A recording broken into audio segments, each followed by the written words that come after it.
Recording in progress. Recording in progress.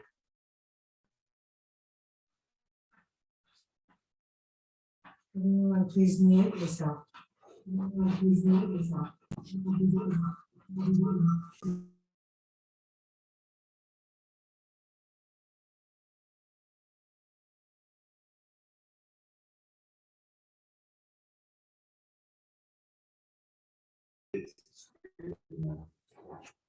And unsurpassed,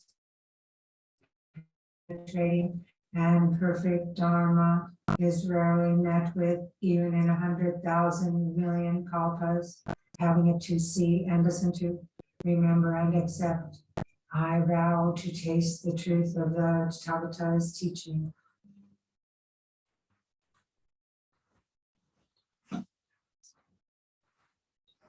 Yes. I'll just read a brief statement about the dana.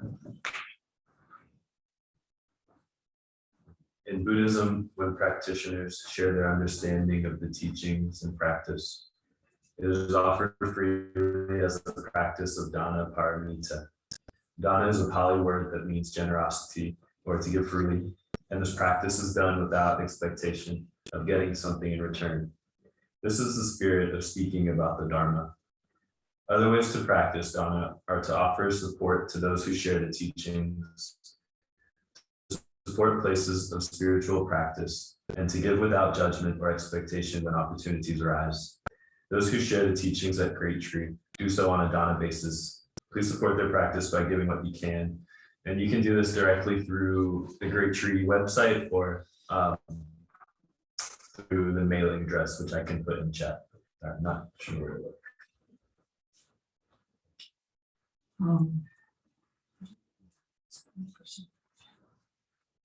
Okay, did everybody hear that okay?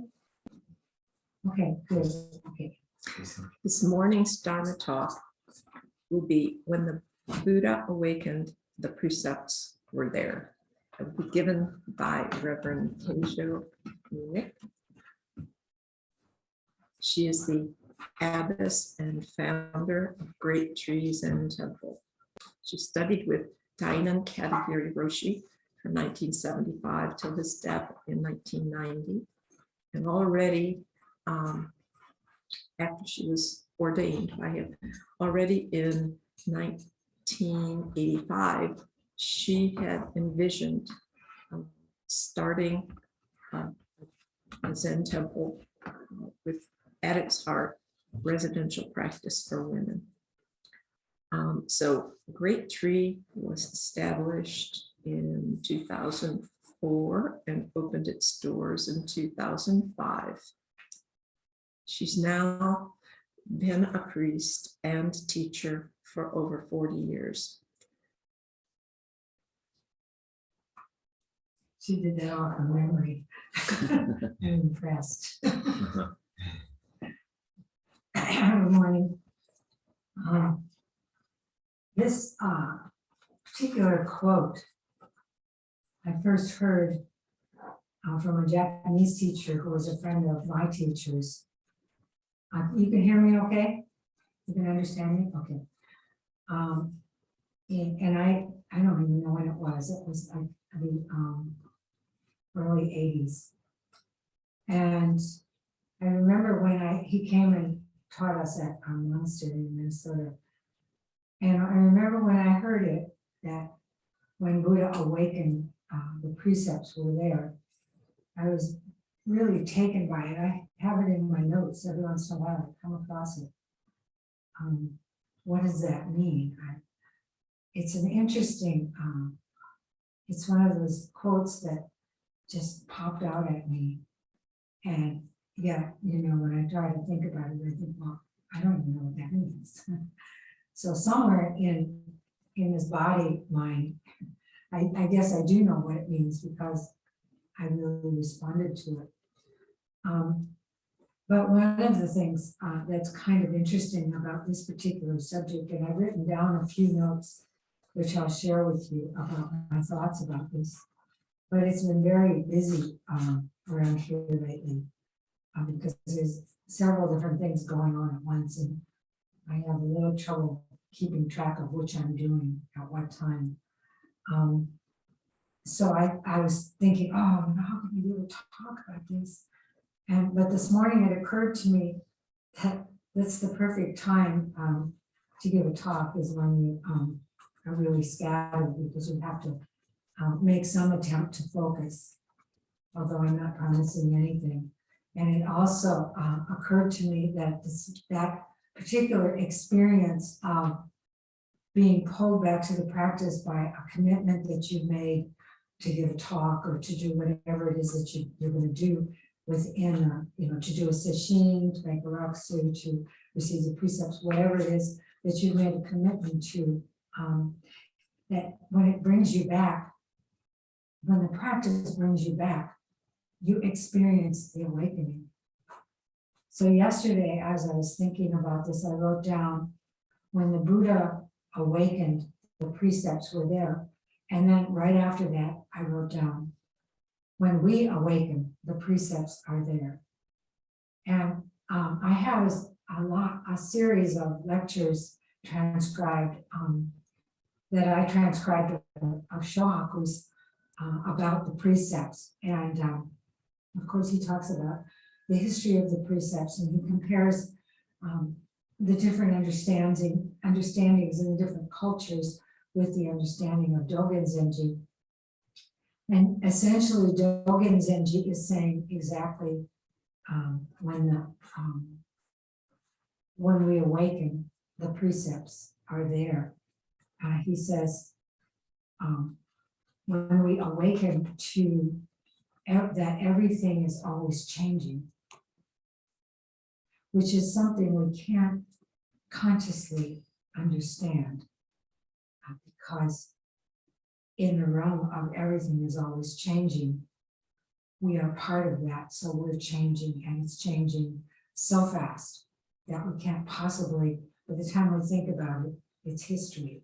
By the time we understand what's happening, by the time we come to an interpretation of what's happening, it's an interpretation, and also it's not happening at that moment.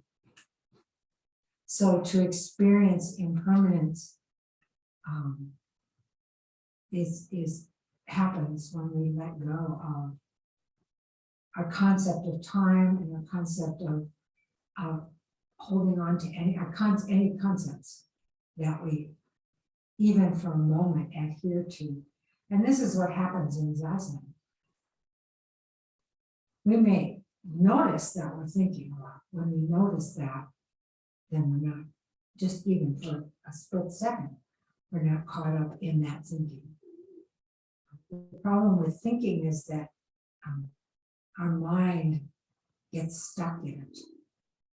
And we start to define reality according to how we've been thinking, and that's interpreted before we even have a thought. The judgment comes even before we put it into a thought, put it into an understanding. But when we sit, we notice, and then we go back and do it again, and then we notice, and then we go back and do it again, and then we notice. Zazen is just a series of noticing and letting, and by noticing, letting go, and then grabbing again, and then noticing, and then grabbing again. But that experience of impermanence is something that we've experienced before. I think that is a big part of bodhicitta. My students at One Wilson used to always say to me, well, I've been in the flow before. If I can get in the flow and not do Zazen, why do I do Zazen? Why do we do Zazen? Why do we have to meditate? And I said, yeah, but do you know how you get there? And there's a process that we start to recognize through doing Zazen again and again. That allows us to let go. It's not a conscious thing. I can't say, oh, I need to let go. I need to let go. So don't you hate it when somebody says to you, you just need to let go? I just hate that because I know that. But how? And I've noticed that it's that backward step that Dolan Zenji talks about, the backward step that turns the light inwardly to illuminate the self. And what is the self? The self is not just what we define. The self is what we define and everything else. Everything else, seen and unseen. So impermanence is part of it. And the other thing is recognizing that we are not as different from others. We are not as separate from others as we tend to make ourselves in our minds. And when we have that recognition, again, it's not something, as Dolan says, it's not something that we can know with the conscious mind, but it's something that we can experience. And when we experience it, grasses and trees and fences and flowers, everything begins to speak the Dharma.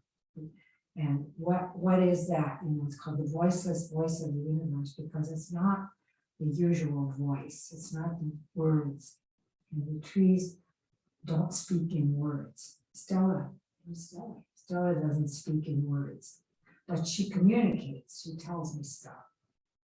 So how can I listen to her? You know, how can we listen? How can we learn to listen to the voiceless voice of the universe? And this is what Zazen teaches us. But we have to, and according to Dogen, we have to make this effort to let go. And that's what Shikantaza is. He said, just sit. If you sit in order to gain some kind of an experience or some kind of a state of mind, that puts awakening outside of you. You're defining awakening, you're defining what you want. But if you just sit and don't do anything, which that's why I always say Shikantaza means to resist the compulsion to do something. If we just sit and resist the compulsion to do something, we get better and better at it. It's like Thich Nhat Hanh was talking about going for a walk without a destination. He says, at first you have to kind of resist that inclination to say, well, I'm going to take this route, or I'm going to go for this long, or I'm going to go this far, you know, to just go for a walk. And what happens? You notice all the scenery along the way, because your mind is not at the goal already. And that's the point of Shikantaza. Just noticing the scenery, just allowing the present moment, everything in the present moment, to speak and experience that expression of speaking that is not the usual way we're hearing. So this impermanence and interdependence are, you know, there are two different ways of talking about our reality. In impermanence, I talk about experiencing impermanence as kind of getting into the flow. And Zazen does that. I used to actually notice it. I mentioned to some of you the other day that for the first year after I was ordained, I was the head server. And that meant that I told the servers what to do. I didn't tell them that I, vowed when it was time to go in and just made sure that everything happened in a way that flowed. And Anne is doing it for this, she's serving. And so she's kind of paying attention to when things are. But the head server does that for the servers. And I used to notice about 3 days into Shin that it was so effortless that it was just flowing. And I used to think, I just have to pay more attention and see when that happens. See if I can capture that moment so that I know what to do. And after several 7-day sessions of trying to do that, I finally realized that, what a delusion it was to think that you can capture that moment, between what we call the relative reality and absolute reality. Being in the flow is kind of experiencing and moving within absolute reality. But the fact is, we got to get the meals out. We got to get the temple clean. We got to take care of things in our lives. And so we can't just constantly be following our feet. We need to kind of have a plan. Otherwise, we wouldn't get anything done. So there's constantly, but then we get caught up in it. Wow, I'm doing such a good job. I gotta keep doing this. And then we get stuck. Or if we study, it's the same thing. Oh, I'm so smart. I have to figure this out.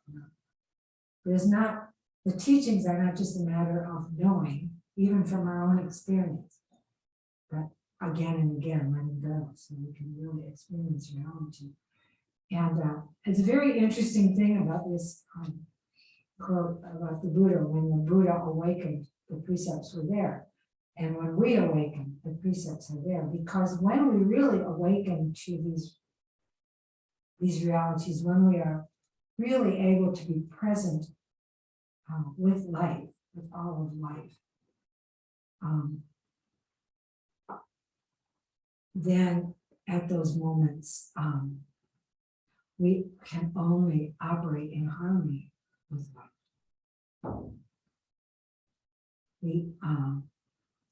If we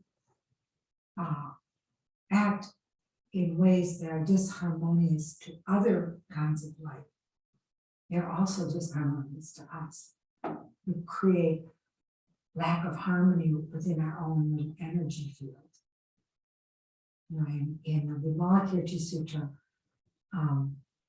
it talks about creating a Buddha field. I think it's in the introduction. And how do we create a Buddha field? Sit together, walk together, eat together, work together, and make an effort to do this in harmony. When we're together in a group like this, we feel each other's energy and we start to kind of harmonize. And if one person is feeling disharmony, the whole group feels it. This happens on a broader scale too. That's one of the reasons why it's good to recognize these things called impermanence and interdependence.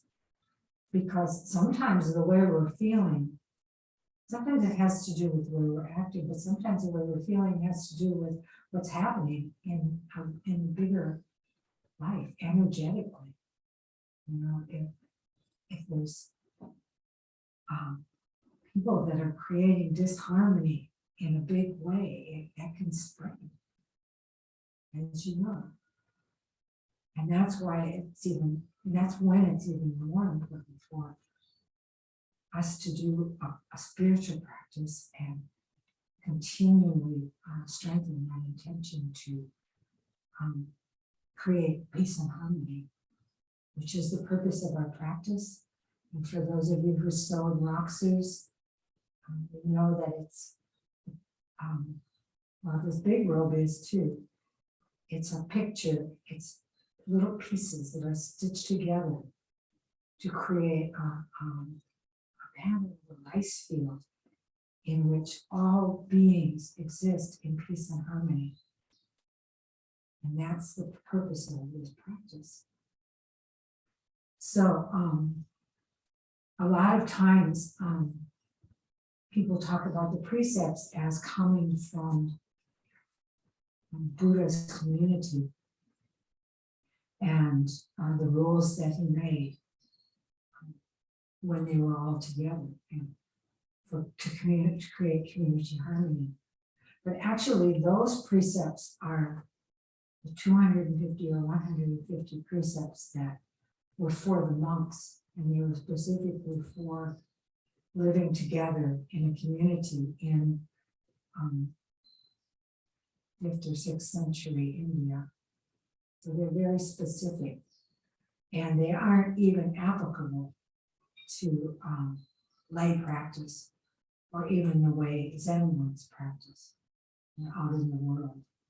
So they're designed for monastic practice, but the precepts that we follow come from, you'll recognize some of them, you know, from Christianity: not to kill, not to steal, not to tell falsehoods, not to misuse sexuality, those kinds of things, and things about anger. they're universally recognized as things which, if we pay attention, will be able to live more harmoniously. But to say that when we awaken, the precepts are there, is another way of following the precepts, because the precepts are not. It's not possible not to kill. We have to kill something in order to live, or if we don't eat, then we die. And so, one way or another, we're going to be killing something. And so we have to look at the precepts as guidelines, as something that's giving us some awareness of the kinds of things that we do that create disharmony, that create difficulty, not just between other people, but between us and all kinds of life.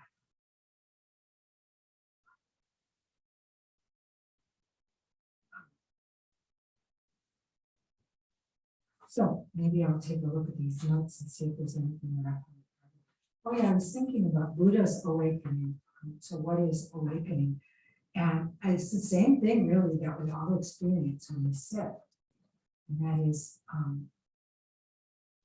he experienced great anger and delusion. So we have these images of conflict, and he's sitting there, and it's all this kind of conflict, like war. He's seeing the war. He's experiencing conflict. And he's experiencing his judgment and anger coming up. And this is a kind of thing, and most of you have sat quite a bit. If you sit very much, that's one of the things that comes up. Anger and conflict and things that, ways that we think, we can see ways that we think create disharmony. If we sit with that feeling of conflict, and it's hard. I've had times when I've sat and felt, my body is just shaken because of the conflict. And when I get to the bottom of the conflict, it's calmed down. Right? And so that's the anger. And greed is the desire. The way that it's shown in the awakening of Buddha is, all these sensual beings coming and trying to distract him and pull him away from the truth, to become so involved in his desires and grasping that it's easy to lose sight of truth when that happens, the truth of life. And the third one was self-doubt, and self-doubt is really comes from delusion. The delusion that things are the way we want them to be. We define reality in order to have something to grasp onto. And then when things don't happen the way that we expected or intended, then we say, "Oh, I'm no good. I can't this way." But I remember, Zazen has really helped me to see how easy it is to get caught in that this way, I'm this way or I'm that way. When everything is going the way we expect, then we think, "Oh, I'm such a smart person." And when things are not going the way we expect, "Oh, I'm a failure." But this kind of self-doubt is just based on the delusion that we get caught up in. If things are this way, then they're right, and if they're this way, then they're wrong. And not just recognizing that, everything is okay. When we see the negative things about life that can see that, we can use that as compost. We can use that as an opportunity to grow, and it's fertilization. And when things are blooming, to just appreciate that. I love these irises, Yeah, they just come and go so fast. Look at that iris. That was Kadagiri Roshi's favorite flower. And the last time we were in Japan, I mentioned that to my teacher because I always go to Kadagiri Roshi's Japanese temple and offer flowers. And I said, oh, you know, I have irises around. We need to get some irises before we go and offer them. And so the morning we were going to go to Kadagiri Roshi's temple, he went around and the whole neighborhood and asked people if we could have their irises because they happened to be blooming at that time. So you'll see some pictures of us offering irises there, which is stupid. Oh yeah, another point is that, you know, that we have to keep remembering is that awakening is something that we constantly have to do in order to keep in touch with conditions of life. That's why Zazen is so great, because we stop long enough to notice what the conditions of life are. And then when we get up, as Suzuki Roshi says, Zazen is to do nothing, and when we get up, we create the world. And so when we get up from Zazen, we respond very naturally. Because Zazen helps us let go and then not thinking of that and but just noticing it. Most of the time I get too busy to notice it. So just doing. And it's so easy to do that. So awakening is something we constantly have to do in order to keep in touch with the conditions of life as it unfolds in each moment. Because life is constantly unfolding. So Dogen Zenji says that when we awaken to impermanence and interdependence, we cannot break the precepts. Because that awakening itself is to awaken to how to bring about harmony in any situation. And it allows us to respond honestly and genuinely and naturally to what is happening.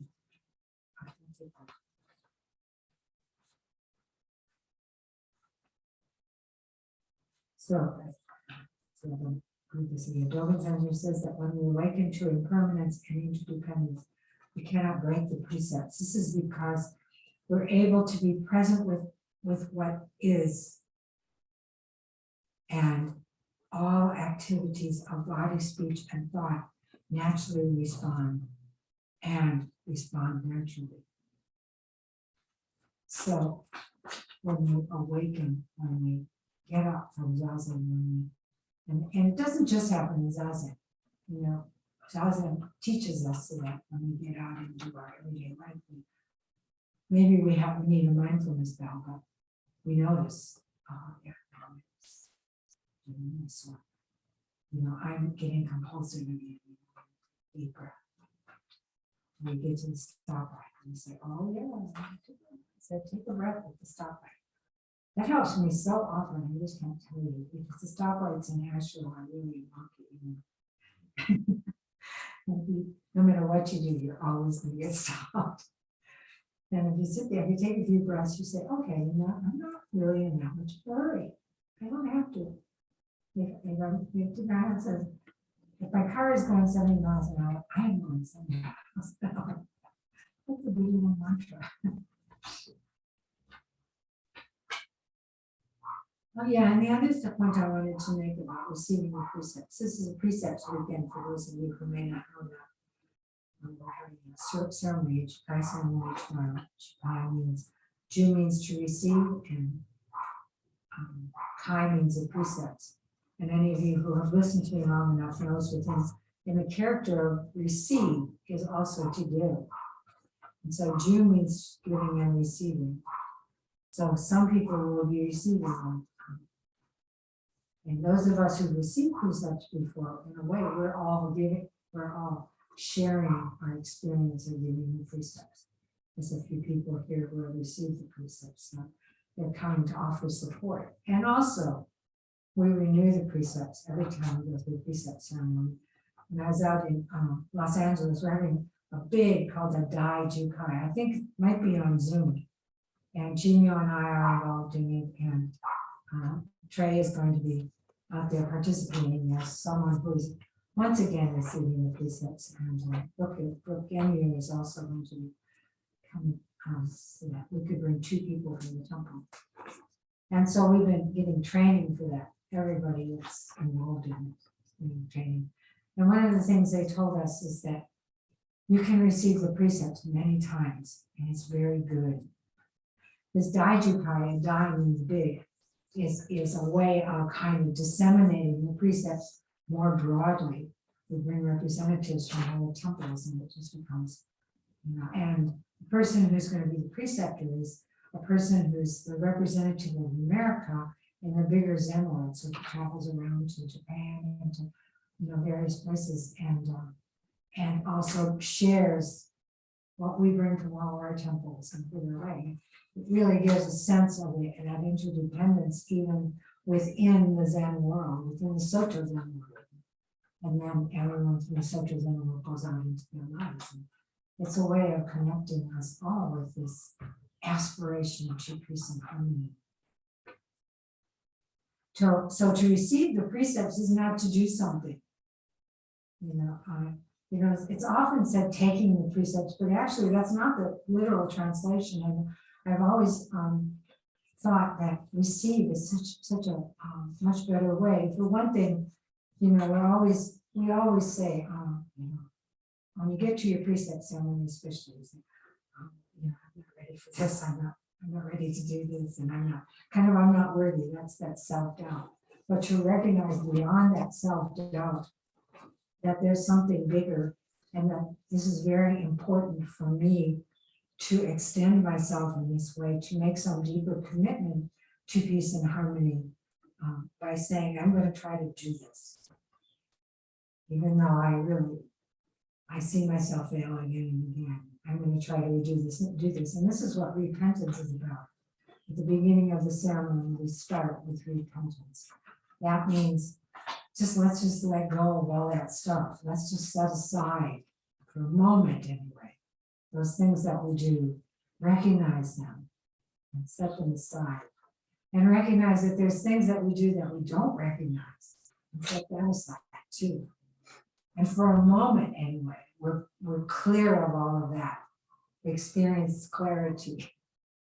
And then we, go out into life and see ourselves doing it again. But each time that we do it, it has less of a grip on us. And eventually we have the opportunity through our practice to really let go more and more and more.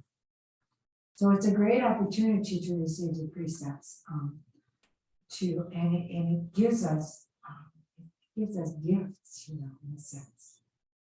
It gives us the gift of community, and it gives us the gift of something of an aspiration. And these are very helpful. So that's when the self-doubt, self-doubt for the Buddha was not getting up from the cushion and recognizing that connection. He pointed to the earth. The earth represented all beings, everything. I'm connected to everything. So that self-doubt is just me thinking of myself as something separate. But when I say I'm connected to everything, when I recognize that self-doubt goes away, because as Kagyu Roshi said one time, we live not only by our effort, but we're supported by all beings. That's what I have to say. Does anybody have anything they want to bring up?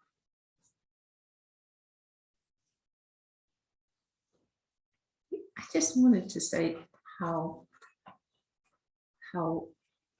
helpful it is to think of the precepts as something that's intrinsic, and it's so opposite from my, when I was a kid, the idea of commandments, you have to do this because somebody says so. And to own that the precepts are actually, part of your, Buddha nature. It's right there. It's just immensely helpful to me. Yeah, and it's not just us, it's allowing life to show itself through us. So it's kind of pointing, I think, when you started thinking, I was thinking how it kind of points to that we come, we are born kind of with that ability. And we kind of lose it as we try to become functional in the world. And that's very different from thinking we're already evil and we got to change that. You know, that was one of the first kind of things I recognized about the difference between Buddhism and Christianity. You know, Buddhism is to recognize that all that messiness is just comes to our thinking. It's not. It's just something we create. It's not something that's already there. And it makes it a lot easier in some sense, but then we're still kind of stuck with that discriminating mind that wants to judge. And that creates problems. It also helps us to survive. Right. It's so helpful to just notice, to just be able to be aware of those things and to keep coming back to those awarenesses. I think that point about receiving and giving the precepts are really the same thing is important to carry with you at all times, because it really is true. You just perceive yourself at one point in your practice as being a receiver, and at another point in your practice you perceive it as being a giver, but it's all together. Every time you go to a precept ceremony, you're really giving, whether you realize it or not. You're also receiving, whether you realize it or not. You just have to be aware of it.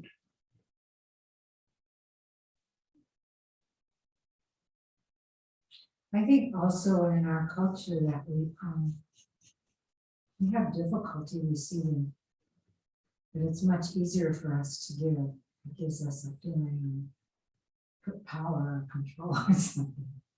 And to receive is a very humbling kind of experience. And that's, you know, there's things about the Japanese culture that, about the giving thing that drive me crazy, you know, because you get all kinds of stuff that you don't want. You know, and you hate to even pass it on, because if I don't want it, I want to go to somebody else. But there is that great ability it's cultivated in you to just receive and say thank you, and not say, oh, you know, I don't really need this, or just to say, oh, thank you. It means a lot that you gave something to me. To receive the spirit of giving, and also to give with the spirit of not trying to get something like a good feeling even, or not judging. You know, I always say that to give, just if you see a beggar, you know, there's lots of beggars around Asheville, a lot of homeless people that are begging, to either give or don't give, but not to make that judgment. I was with someone once who someone asked for something, and this person said, are you going to buy alcohol with it? And just to have something, a judgment come up, is not to really give freely, it's to give judgment. You're not giving spaciousness. And when we give spaciousness to each other, to anyone, then that person is not, you know, how do we feel when we're judged? You know, we shut down. You know, it takes us deeper into our karmic issues. You know, but if we just give freely and say, oh, here, this is part of my practice. If you need money in a hurry, here it is. Or if I have a sandwich, then you are coming here. You know, and not to make that judgment, but just to give them what they're asking for.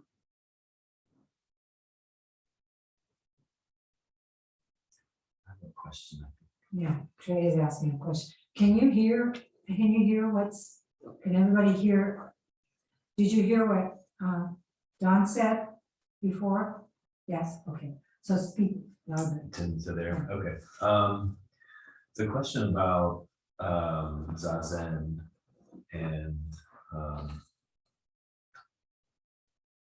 it's like, you know, going through my life, busy, and then I sit and, you know, yeah, noticing all the things that, well, all the just the anger, greed, all the ways that I act that out. And then, you know, sitting gives me a chance to look at those things, like you were saying.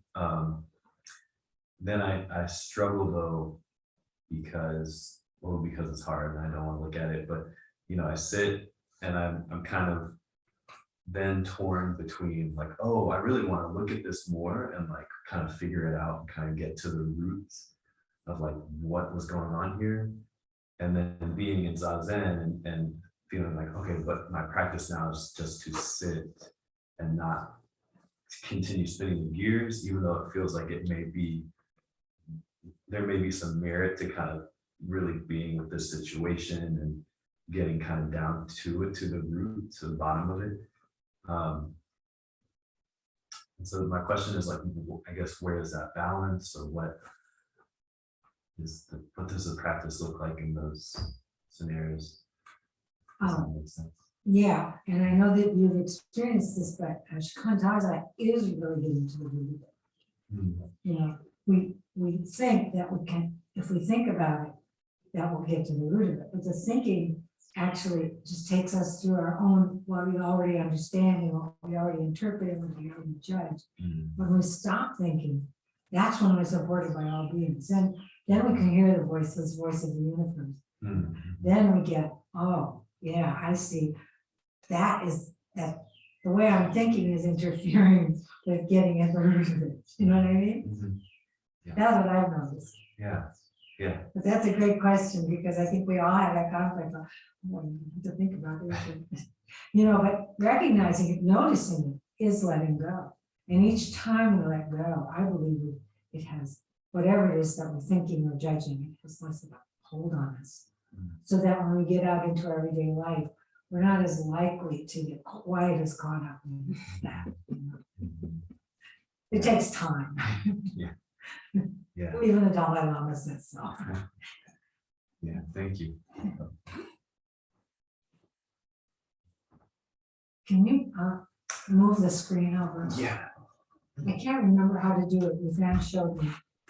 He can't see you, or they can't see you on the big screen, so I'm asking you. We're in a hybrid situation here. So does anybody have anything, anybody in the room or anybody on the screen have anything they want to bring up? We've got about 10 more minutes. I just wanted to say one more thing. Say it loud so we can hear. Okay, when you were talking about giving and receiving, it occurred to me that the commonality of that activity on both ends is like a kind of openness, you know, describing lack of judgment, that's that. And for somebody to receive something without, you know, agonizing about it or feeling bad about themselves, it all takes that, I think, which Yeah. never occurred to me, whatever you said. And when you said that, it occurred to me that that's what happens in the ceremony, really. I remember my Jukai ceremony, it was 1977, and I had not been around Zen Center that long, and Roshi offered Jukai, and I thought, well, you know, I'm a Taoist, I'm not going to do this, I'm not going to do. But I kind of got swept along with the group. There were about 30 of us. And you know what it's like to get swept along with the group that happened to you down in Charlotte too, right? And I, you know, and then I was sewing really slowly because I didn't really know how to sew. And then I thought, well, I'm not going to get it done in time. I'll just do Jukai next time. Then people swooped down and started sewing for me. And all of a sudden there I was in the ceremony, and we started reading the precepts, and I thought, wait a minute, what am I doing? What am I doing? I'm not ready for this, you know? But there was nothing I could do because I was in the middle of the ceremony. And I had to just let go of that and just receive it, you know? And so in a way, the ceremony itself You know, I don't know if any of you know what I'm talking about, those of you who receive the precepts. The ceremonies themselves sort of move you along, you know, and to have that experience of being moved along is itself that experience of awakening, you know. And the more we have that experience in different ways and in relation to different things, in this case, it's related to repentance and it's related to the precepts. The more we have those experiences and the more, and just learn how to take them in, like with Shikantaza, just sitting and allowing life to speak to us. And that is letting go, you know. The more we can be in touch with life and really be in the present moment. That's another thing, you can't just say, well, I'm really in the present moment. When people tell you they're in the present moment, you know, they're not, you know they're not. I mean, we all recognize it in somebody else. But it's something that's possible, but it's not something that's you can do. Very interesting practice. Yuge and I took the precepts together a couple years ago. Can you hear him? Trey, can you speak up? Yeah, Yuge and I took the precepts together a couple years ago. And I don't know what your experience was. We had never really talked about it, but I was very much like, what am I doing? You know, just going into it. And I remember talking to Jinyo and asking before I had decided to take the precepts, like, how do you know when you're ready? And she was just like, you don't, you just kind of do it. And that was very much my experience. I was like, okay, well, I guess I'll just do it then. And you know, I thought at one point I'd be like, oh yeah, okay, I figured it out, but it never really came. But there were moments, you know, of just feeling like, okay, this is where I'm supposed to be. And I did kind of experience that too. And then when I started thinking and getting really logical about it, then it was like, oh, okay, wait, but what? But then when I just kind of let go and was encouraged to let go, and the ceremony was rolling along and everything was happening and I didn't have to really do anything, which was great. Yeah, I was like, oh, okay. Like, yeah, it just felt right. And I have those moments where I'm just like, I don't know, it just feels like this is where I'm supposed to be. And then I started thinking again, it's like, what's going on? Why am I here? You just described human life. I had the kind of the same experience, but I didn't know when I started that I would be sewing a Roxu. I might not have done it if I had known that. And I got to tell for all of you who've sewn a Roxu, Yuge sewed a Roxu on Zoom with Chinyo. So for those of you who sewn a Roxu, you kind of can appreciate. And Chinyo said, I am never going to do that again. Every single time she did it, she came out saying, I'm never going to do this again. So he's a special case. It somehow worked. But the path that I was on seemed odd and familiar at the same time, and I didn't necessarily set out to be on the path to taking the precepts, but somehow I was there, and it somehow, like Kenjo was saying, it somehow made sense that I was doing that, and the more I was doing it, the more that made sense. And I think sewing in the end, sewing the Roxu reinforced that, because there was that dedication to what was happening, and that came back every time I sat down to do it. Some people don't get through the Roxu. That's happened before. I think about 4 or 5 people in your group didn't finish their Roxu. I know we started with a dozen. I said it was 16 people that time. Yeah, a little That was the over. very first time we offered precepts. We did it in Charlotte. But the other thing is too, I've been thinking about 1 month or so, maybe longer than that, after I received the precepts, Kanegiri Roshi said to me, you know, Teijo, or I wasn't Teijo then, but he said, you know, something has changed in your practice. And I said, what do you mean? He said, since you received the precepts, something has changed in your practice. And I thought, he's right. And I can't really put my finger on what it is. And maybe some of you have experienced it and could articulate it, but there was something that just, maybe there was just a deeper commitment. That's what happened with ordination too. It's like, you know, you get a little more focused. Yeah, and there is kind of a shift. And so it's a really powerful experience. So I'm always happy to have even two people receive the precepts. You guys had 3. 4. Yes. I just wanted to say I took the precepts or received the precepts in 2006, I believe. And actually, I just remembered to get my rakusu because I was not wearing it.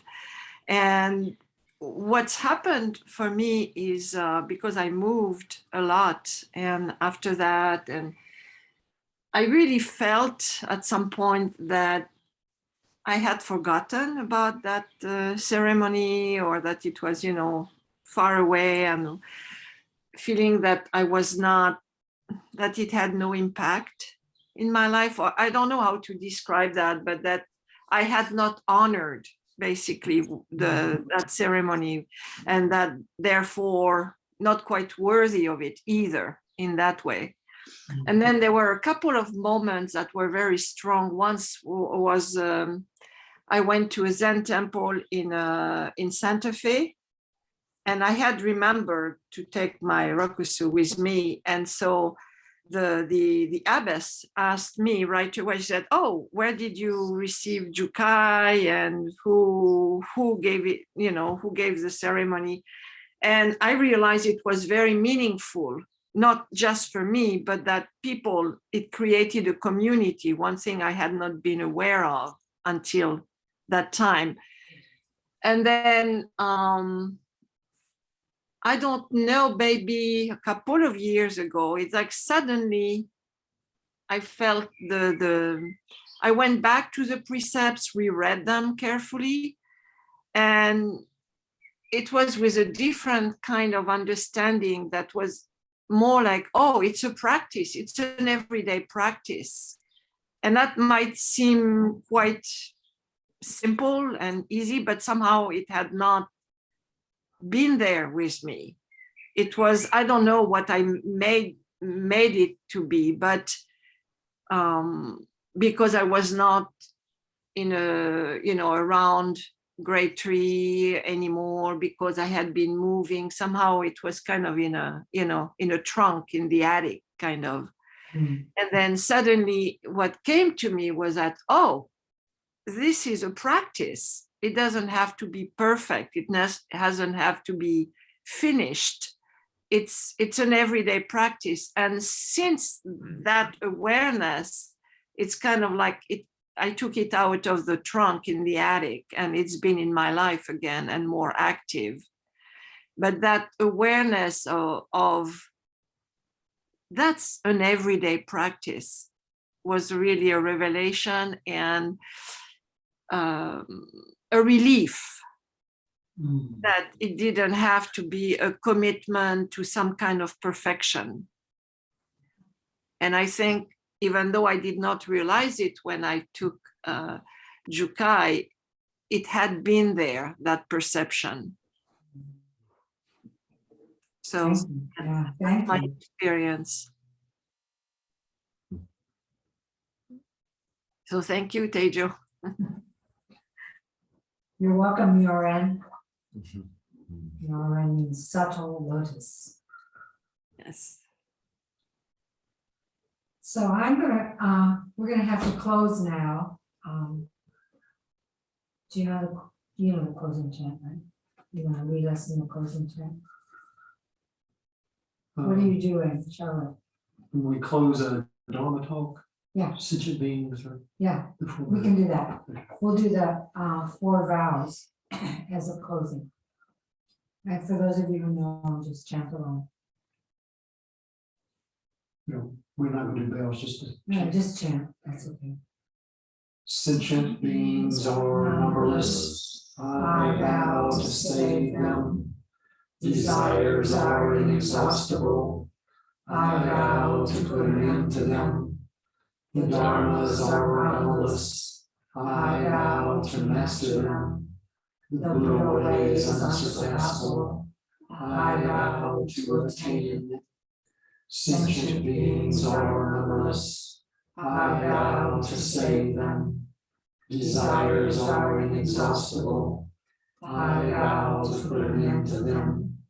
The dharmas are boundless, I vow to master them. The Buddha way is unsurpassable, I vow to attain it. Sentient beings are numberless, I vow to save them. Desires are inexhaustible, I vow to put an end to them. The dharmas are boundless, I vow to master them. The Buddha way is unsurpassable, I vow to attain.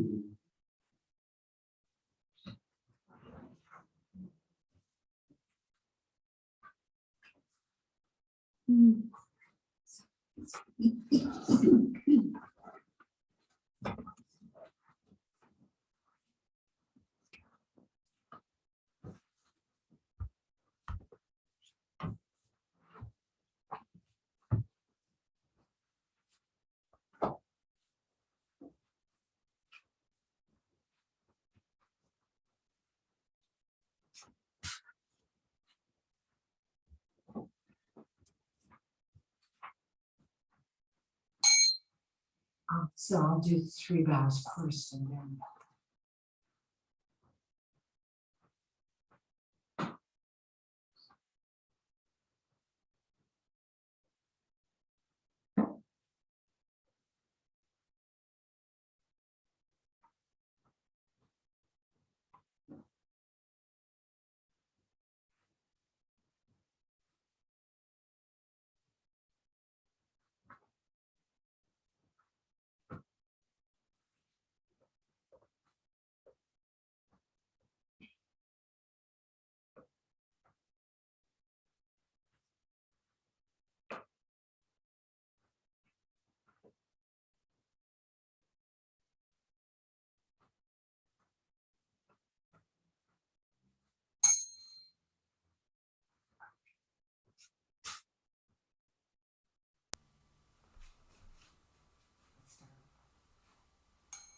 Hit it from the front so you get a better sound, and leave your hand more relaxed so that it doesn't clunk.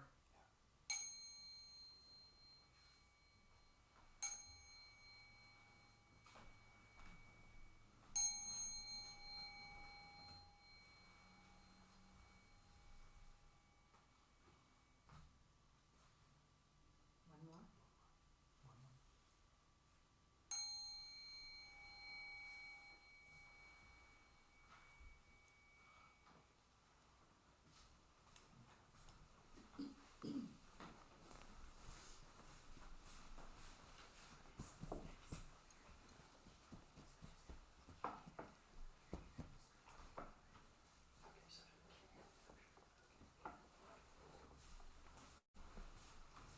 So we're going to do Kinhin now. It's a little bit after 11. So we'll do Kinhin for about 10 minutes, and then we'll do another period of Zazen starting at 11:10.